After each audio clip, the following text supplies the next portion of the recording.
ఇప్పుడే జీ5 app download చేయండి. చూడండి మీ ఫేవరెట్ టీవీ షోస్ ఎప్పుడైనా ఎక్కడైనా. ఈసారి వాళ్లే మనకి స్పాన్సర్ చేస్తూ ఉంటున్నారు.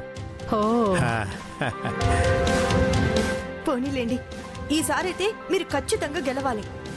గెలవాలి అంటే నువ్వు ఇదివరకట్లాగా నాకు సపోర్ట్గా ఉండాలి గుండమ్మా. ఇదివరకంటే అన్నీ నువ్వు దగ్గరుండి చూసుకునేదానివి కాబట్టి సరిపోయింది. ఆ తర్వాత నువ్వు సింగర్గా బిజీ అయిపోవటం, ఆ తర్వాత అమ్మాయి గురించి ఆలోచిస్తూ నువ్వు డల్ అయిపోవటం. లేదండి, ఈసారి ఇదివరకట్లా మీకు తోడుగా ఉంటాను, మీకు సపోర్టుగానే ఉంటాను. అయితే ఆది గెలిచినట్టేనమ్మా.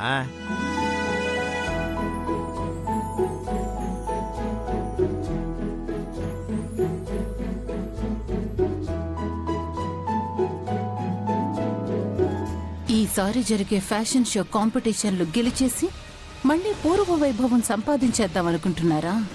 పోయింది పోయినట్టే మళ్ళీ తిరిగి రానివ్వను. నా బిడ్డని అవమానించిన గుండమ్మ కళ్లల్లో కన్నీళ్లే కాని ఆనందం తొంగి చూడటానికి కూడా నేను ఒప్పుకోను. వచ్చిన స్పాన్సర్ ఎలా నిలుస్తాడో, ఈ కాంపిటీషన్లో ఎలా గెలుస్తారో నేను చూస్తాను. ఏంటి పిచ్చి పని? నిజంగానే చస్తావా? వదిలిపెట్టి చూడు, చస్తానో లేదో నీకే తెలుస్తుంది. ఎందుకు ఇలా బిహేవ్ చేస్తున్నావు? మరెందుకు నన్ను అవాయిడ్ చేస్తున్నావు? నేను చేసింది తప్పు అని చెప్తున్నాను కదా. పైగా నీ ఆల్బమ్ లో నువ్వు నాతో పాడించను, వేరే సింగర్ని చూసుకుంటాను అన్నావు కదా. ఇంకెందుకు నేను బ్రతకడం? వదిలే, నేను చేస్తే నీకేంటి నష్టం? అది కాదు అక్షిత. ఇదిగో, నువ్వు నా లవ్ ని యాక్సెప్ట్ చేస్తావో చేయవో నేను అడగట్లేదు. నా ఇష్టాన్ని నేను చెప్పాను, నీ ఇష్టాన్ని నువ్వు టైం తీసుకుని ఆలోచించుకుని చెప్తావు గాని. కానీ నాతో ఇది వరకట్లో ఉంటావో లేదో చెప్పు.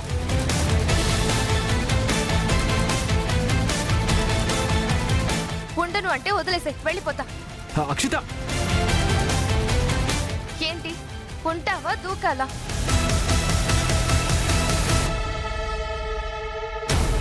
అవసరం లేదులే, ఏం దూకక్కర్లేదు. మరైతే ఓకే, ఇదివరకట్లానే ఉంటాను. మరి నీ ఆల్బమ్ లో నువ్వే పాడుదుగానిలే. మరి ఇందాక నువ్వు వేరే సింగర్ని చూసుకుంటానన్నావు. పల్లవి విషయంలో నువ్వు చేసిన దానికి బాధేసి కోపంలో అలా మాట్లాడాను. నువ్వెప్పట్లాగే నాతో ఉంటాను అన్నావు కదా. ఇక పల్లవి విషయంలోనే కాదు, ఎవరి విషయంలో ఎలాంటి తప్పులు చెయ్యను, ఓకేనా? నేను కోరుకునేది కూడా అదే అక్షిత. నేను ఉంటాను అని చెప్తున్నాను కదా.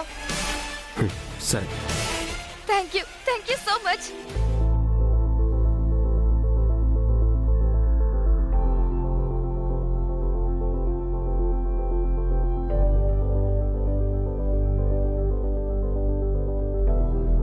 వెళ్దామా? లేదు, నువ్వు వెళ్ళు, నేను వస్తా. మళ్ళీ ఏంటి? నేనేమి దూకంలే, నువ్వు నాతో మంచిగా ఉంటాను అన్నావుగా. నువ్వు వెళ్ళు, నేను వస్తా.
డాక్టర్, డాక్టర్,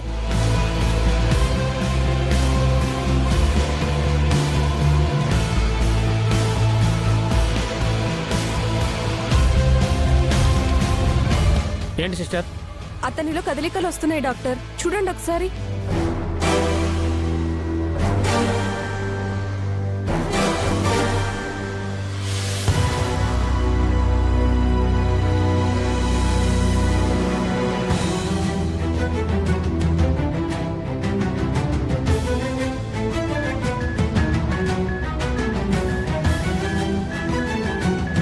ఇతను స్ప్రోలోకి వచ్చే అవకాశాలు కనిపిస్తున్నాయి.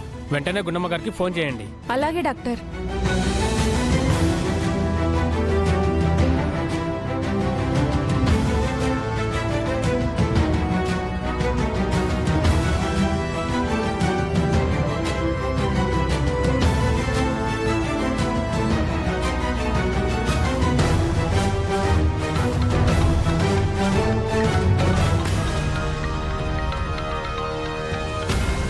హలో, ఎవరు? నేను హాస్పిటల్ నుంచి దర్శనాన్ని మాట్లాడుతున్నాను మేడం. చెప్పండి సిస్టర్. మా హాస్పిటల్లో మీ తాలూకు మనిషి కోమాలో ఉన్నారు కదండి? అవును. అతనిలో కదలికలు వస్తున్నాయి.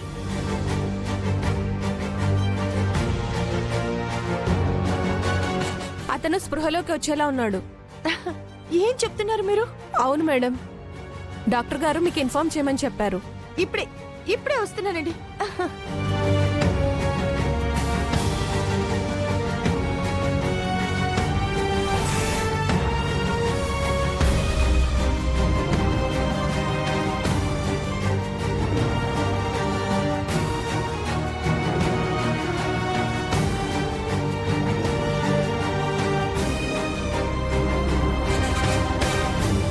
సార్, గుండమ్మ గారికి ఫోన్ చేశాను, బయలుదేరుతున్నారంట.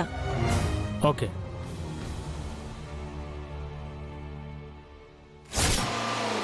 గుణమ్మ ఆగు.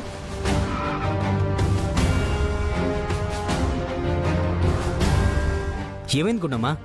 హాస్పిటల్ నుంచి నర్స్ కాల్ చేసిందండి. అవునా? ఆ స్కెచ్ ఆర్టిస్ట్ స్పృహలోకి వస్తున్నాడంటండి.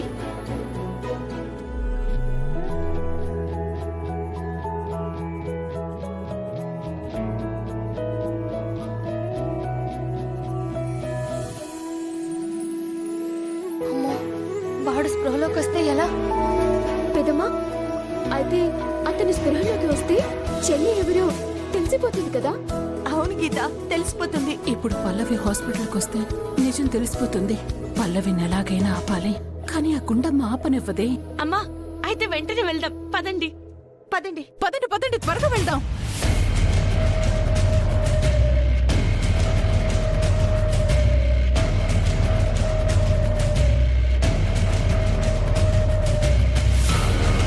ఏంటి మీరిద్దరూ అలా చూస్తున్నారు?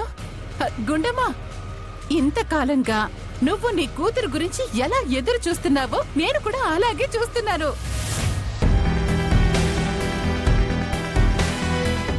నా కూతురంటే నీకు ప్రేమ లేకపోవచ్చు, కానీ నీ కూతురంటే నాకు అభిమానం, ప్రేమ.